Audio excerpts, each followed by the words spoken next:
안녕하세요. 리플렉션의 피드입니다. 자, 오늘 가이드 첫 주제는 우리가 본격적으로 세차를 하기 전에 어떤 세차용품을 사야 되는가에 대해서 먼저 알아보도록 하겠습니다.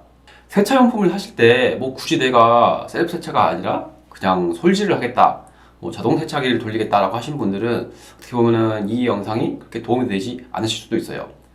하지만 내 차를 정말 아끼고 내가 디테일링을 배워가고 싶은 공정에 계시는 분이라면은 이번 영상 꼭 보시길 추천드립니다.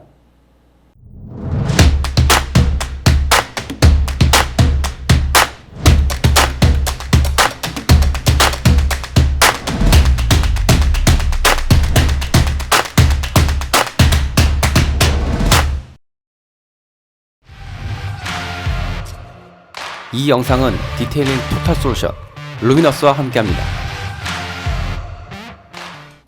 본격적인 가이드에 앞서서 일단 디테일링이 무엇인지 먼저 알아보도록 하겠습니다.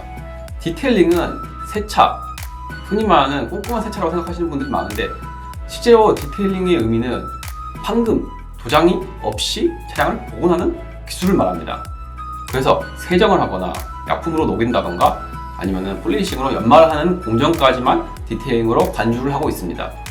본인이 디테일링이라는 개념으로 접근하셔서 하신다면은 모든 세차품을 다 종류별로 갖고 계시는 게 좋을 수 있겠지만 실질적으로 입문하시는 단계에서 모든 세차용품을 다 구비를 하셔도 제대로 활용을 하지 못하는 경우가 많습니다. 자, 그러면은 초보자 혹은 입문자에게 꼭 필요한 세차용품에 대해서만 한번 얘기를 해보도록 하겠습니다. 자, 첫 번째는 버킷입니다. 버킷은 카샴푸를 희석해서 담아놓는 통으로 우리가 본세차를 필요할 때 꼭 필요한 필수품입니다. 또한 버킷에 있는 오염물이 다시 도장면으로 묻지 않게 하기 위해서는 원형의 버킷이 유용합니다. 그 이유는 이 다음에 나올 가드류 때문인데요. 시중에 나온 가드들은 대부분 원형 버킷으로 대부분 제작이 되어 있습니다. 대부분 16리터, 18리터, 20리터급으로 많이 나오는데 이거는 차량의 크기에 맞춰가지고 본인이 편하신 걸 고르시면 됩니다.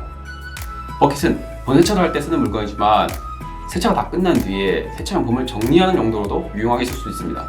자, 두 번째는 버킷에 들어가는 가드입니다. 국내에서는 유명한 외에 그립가드가 있는데요. 그립가드 외에도 케미컬가드의 더트트랩, 그리고 디테일가드의 더트락도 있습니다. 이 제품들은 본세차를 하면서 버킷에 들어가는 오염물이 다시 올라와서 도장면에 다시 묻는 것을 방지하는 그런 역할을 해줍니다. 오염물이 부유해서 도장면 다시 묻으면은 워시미트나 스펀지로 차량을 워시를 하는 과정에서 오염물이 표면을 긁는 그런 증상이 발생하게 됩니다. 그렇기 때문에 차량의 데미지를 조금이라도 줄이시려면 가드는 정말 필수라고 생각합니다. 자, 세 번째는 카샴푸입니다. 약품만으로 모든 오염물이 제거가 되면 좋지만은 아쉽게도 물리적인 세정 없이 완벽하게 오염물을 제거한다는 것은 상당히 어려운 일입니다. 그렇기 때문에 대부분 본세차, 즉 스펀지나 워시미트를 이용해서 물리적인 세정이 필요합니다. 하지만 물리적으로 세정을 할 경우 도장면과의 마찰 때문에 도장면에 스트레스가 발생하고 그로 인해서 데미지가 발생할 수밖에 없습니다. 이런 데미지를 방지하기 위해서 카샴푸에 윤활력이 많이 들어가 있습니다. 그렇기 때문에 이 물리적인 마찰을 상당히 줄여주는 큰 역할을 하기 때문에 본세차에서 정말 필수품입니다. 네 번째는 워시 미트입니다. 워시 미트는 희석되는 카샴푸 물을 적셔서 도장면을 닦아주는 역할을 합니다. 그렇기 때문에 재질이 상당히 민감한 그런 제품입니다. 시중에는 워시미트, 워시패드, 스펀지 이렇게 세 종류의 제품으로 나뉩니다. 각 제품들마다 장단점이 있는데요. 스펀지 같은 경우에는 카샴푸를 가장 잘 머금고 있고 거품을 잘 뿜어낸다는 특징이 있습니다.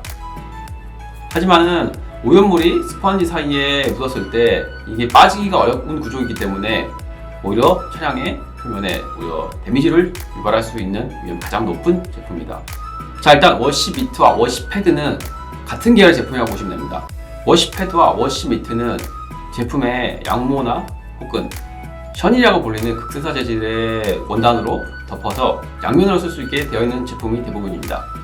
오염물이 묻어도 털 사이로 오염물이 가려지면서 어느 정도 데미지를 막아주는 역할을 합니다. 미트는 장갑 형태로 만들어진 것, 그리고 패드는 스펀지 위에 덧대진 것을 말합니다. 워시미트, 워시패드는 각각 장단점이 있습니다. 넓은 면을 작업할 때는 아무래도 워시패드가 더 유리하고요. 그리고 굴곡진 부분, 그리고 곡선이 많은 부분 같은 경우에는 유연성 있는 워시미트가 더 유용합니다. 자, 이렇게 스펀지, 워시미트, 워시패드 이렇게 세 가지 제품이 있습니다. 이 세 가지 계열의 제품을 딱히 어느 게 더 좋다라기보다는 이거 역시 차량의 상황에 맞게 선택을 하셔가지고 사용하시면 됩니다. 다섯 번째로 휠 클리너입니다. 주행 중에 휠은 정말 오염이 빨리 진행되는 그런 파츠 중에 하나입니다. 그렇기 때문에 휠 클리닝은 주기적으로 작업을 해주셔야 됩니다. 휠은 크게 알로이 휠, 크롬 휠, 그리고 무광 휠 여러 가지 종류가 있는데 이 제품들마다 각각 용도가 다른 휠 클리너를 써야 됩니다. 일반적으로 알로이 휠이면은 웬만한 휠 클리너는 대부분 적용할 수 있습니다.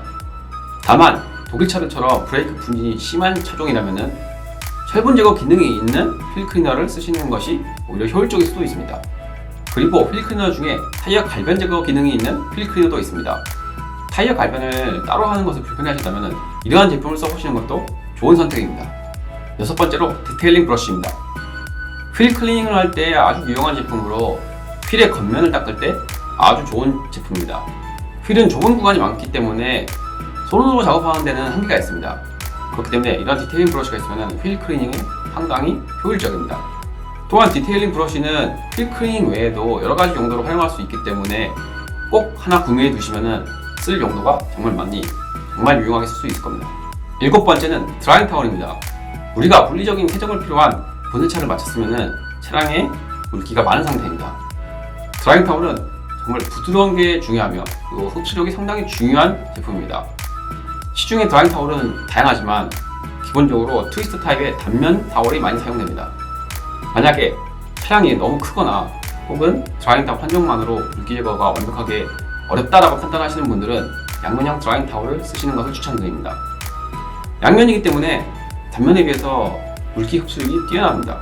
하지만 물을 머금었을 때 무게감이 상당하기 때문에 남성분들은 괜찮지만 여성분들은 좀 들고 있기가 좀 불편하실 수도 있습니다. 자, 여덟 번째로 버핑 타월입니다. 자, 버핑 타월은 왁스를 바르거나 왁스를 걷어내는 용도로 쓰는 타월입니다. 버핑 타월 역시 시중에 정말 다양한 종류로 많이 제작이 되고 있습니다. 세차를 한 뒤 코팅은 정말 필수이기 때문에 그러한 목적을 위해서라도 버핑 타월 한 장 정도는 갖고 있는 걸 추천드립니다. 버핑 타월이 구매가 좀 부담스러우신 분들은 시중에 있는 다용도 타월을 구매하시는 것을 추천드립니다.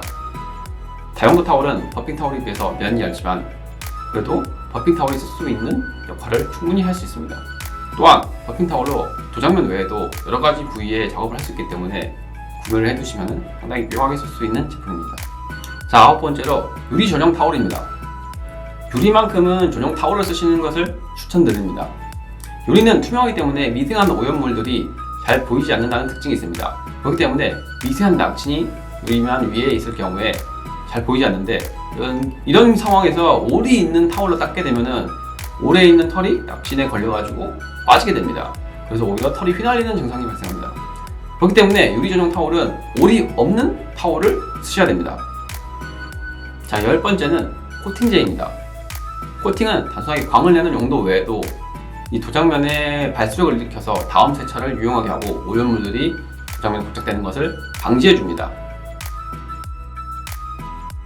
그렇기 때문에 주기적인 코팅은 꼭 해주시는 게 좋습니다.